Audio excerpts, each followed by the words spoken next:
Saudi আরবে বেতন নিয়ে নতুন একটা আইন হয়েছে, যেটা হয়তোবা ইতিমধ্যে অনেকে জানছেন। মূলত নতুন আইন না, আগের আইনটাকেই কিছুটা সংস্কার করে এই পদ্ধতিতে আনা হয়েছে। আগে নিয়ম ছিল যদি একটানা 3 মাস কফিল আমাকে বেতন না দিত, সেক্ষেত্রে আমি মুক্ত মামলায় অভিযোগ করতে পারতাম। এটা ছিল পুরাতন নিয়ম। বর্তমান নিয়ম হচ্ছে আপনার বেতন যদি 1 মাস না দেয়, পরের মাসেরও 30 দিন পার হয়ে যায়, আপনি চাইলে তখনই অভিযোগ করতে পারবেন, এবং কি এটা আপনার মুক্ত মামলায় গিয়েও করতে হবে না, নাজিজের মাধ্যমে অভিযোগ করতে পারবেন। অর্থাৎ আমরা এটা বলতে পারি বর্তমানে কফিল যদি কোম্পানি যদি 1 মাসে বেতন না দেয়, এরপরে 1 মাস পার হওয়ার পর থেকে আরো 30 দিন যদি পার হয়ে যায়, তখনই আমি চাইলে অভিযোগটা করতে পারবো। কিন্তু এই অভিযোগ করতে গিয়ে আমরা অনেকে ভুল করি বা অভিযোগ করার মতো অবস্থা আমরা থাকি না। কেন থাকি না? নিয়ম অনুযায়ী আপনি যে কফিলে কাজ করছেন, ওই কফিলের আন্ডারে আপনাকে কফালা থাকতে হবে। এরকম না যে আপনি কফালা ছাড়া 2-3 মাস কাজ করছেন, এখন আপনার বেতন দিতেছে না, এখন আপনি অভিযোগ করবেন, এটা গ্রান্টেড হবে না। প্রথমে দেখতে হবে আপনি ওখানে কফালা আছেন কিনা, আপনার সাথে কাজের চুক্তি আছে কিনা। যদি থাকে, কফালা হন, ওই রকম হইলে আপনি অভিযোগ করতে পারেন। ইনশাল্লাহ আপনার বেতন সরকার আপনাকে নিয়ে দিবে, 1 টাকাও মার যাবে না। এটা 3 মাস অপেক্ষা করতে হবে না, 1 মাস না দিলে আপনি অভিযোগ করতে পারবেন। তবে সাধারণত 1 মাস বেতন কেন দিতেছেন আপনাদের এটা বুঝবেনই। সে যদি ইচ্ছাকৃত না দেয়, তাহলে আপনি অভিযোগ করতে পারেন চাইলে। অন্যথায় আপনি অপেক্ষা করবেন, আরো 1 মাস কাজ করবেন, দেখবেন কি পরিস্থিতি। যেখানে কাজ করতেছেন সেখানে তো কি সুবিধা অসুবিধা আপনি বুঝবেনই। তবে চাইলে অভিযোগ করার মতো সুযোগ আছে।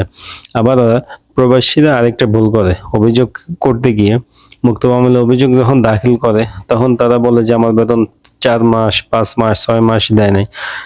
এই ধরনের বাড়তি বলে, অর্থাৎ বেতন দেয় নাই ধরেন 3 মাস বা 4 মাস, কিন্তু বলে 8 মাস, বাড়াই বলে। এটা করা যাবে না। আপনার বেতন যে কয় মাস দেয় নাই, আপনি ঠিক ওই কয় মাসই বলবেন, এটাই সব থেকে ভালো।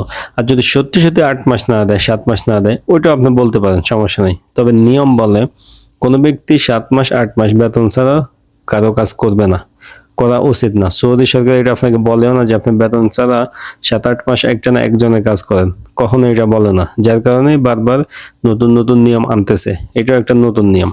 তো সব থেকে ভালো খবর হইলো এখন নতুন নিয়মে 1 মাসের বেতন না পাইলে আপনি অভিযোগ করতে পারবেন। আবার আপনি এখন অনলাইনে করতে পারবেন, সরাসরি মুক্ত মামলায় যাওয়ার দরকার নেই।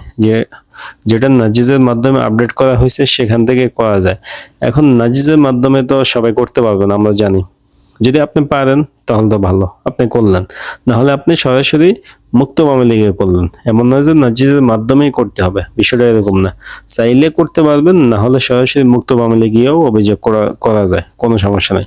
মুক্ত মামলায় গিয়ে অভিযোগ করলে আপনার নিয়ম কিন্তু একটু ভিন্ন। অভিযোগ করে আসার পর আপনার মোবাইলে মেসেজ আসবে, নির্দিষ্ট ডেট সময় দেওয়া হবে। ওই সময় আপনার কফিলকেও দেওয়া হবে। একই সময় 2 জন ভার্চুয়ালি মিটিং হবে অনলাইনের মাধ্যমে, মোবাইলে।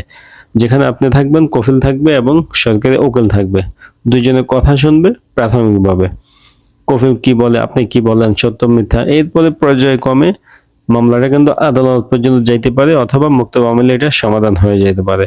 যদি কফিলে স্বীকার করে যে আপনার বেতন দেয় নাই, সে আপনাকে দিয়ে দিবে, কি বলে, এর উপর ভিত্তি করে মুক্ত মামলার সমাধান হইতে পারে। না হলে এটা আদালত পর্যন্ত যেতে পারে। তবে এটা 100% গ্যারান্টি, কোনো শ্রমিক যদি বেতন না পায়, সে মুক্ত মামলায় অভিযোগ করে, রায়টা তার পক্ষে আসবে। সত্যি সত্যি যদি বেতন না দিয়ে থাকে, আপনি কফালা আছেন, আপনি যদি অভিযোগ করেন, রায়টা আপনার পক্ষে আসবে, এটা 100% শিওর। এটা নিয়ে কোনো সন্দেহ নাই।